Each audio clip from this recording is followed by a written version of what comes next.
Hello bachon, let's read the question. The question says, for the reaction H2 gas plus Br2 gas is giving 2HBr gas, the reaction rate is given by R is equals to K H2 concentration then Br2 concentration to the power half. Which of the following statements are true? Option Statement 1 is molecularity of reaction is 1.5. Statement 2 is order of reaction is true. Statement 3 is molecularity of reaction is true. And statement 4 is order of reaction is 1.5. Choose the correct option. Option A is 1 and 3. Option B 1 and 2. Option C 2 and 3. Option D 3 and 4.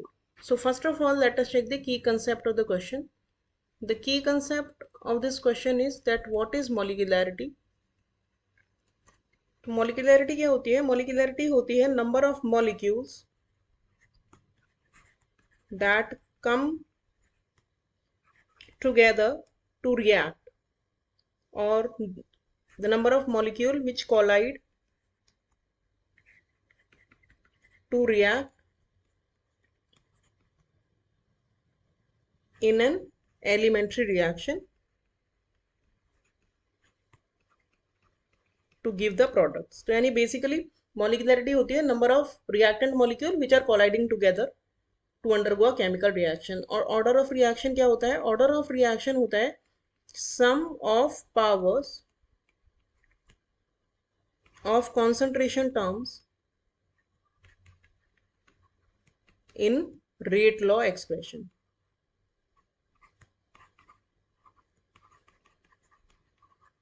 तो अब हमने दोनों की definition देख ली, तो हम जो हमें क्वेश्चन में दिए हुए डिटेल उससे हम देख के बता सकते हैं कि what is the molecularity and what is the order of the reaction. तो सबसे पहले सॉल्यूशन देखने के लिए हम देखते हैं हमें कंप्लीट रिएक्शन क्या दी है। H2 गैस का एक मॉलिक्यूल है, it is reacting with one molecule of Br2 to give two molecules of HBr gas. तो मॉलिक्यूलरिटी हो गई इस रिएक्शन की 2, क्योंकि ये दोनों मॉलिक्यूल जो है आपस में रिएक्ट करेंगे, कोलाइड करेंगे और कोलाइड करके ये हमारा प्रोडक्ट बनाएंगे। तो मॉलिक्यूलरिटी हो गई 2। और रेट लॉ जो हमें दिया है वो दिया है rate is equal to K H2 and Br2 to the power half. और ऑर्डर ऑफ रिएक्शन क्या होता है? Sum of the power of concentration term. तो H2 की पावर है 1 और Br2 की पावर है हाफ, दोनों का सम करेंगे तो it will come out to be 3/2 और वी कैन से 1.5। तो ऑर्डर ऑफ रिएक्शन हो गया 1.5 और मॉलिक्यूलरिटी हो गई 2।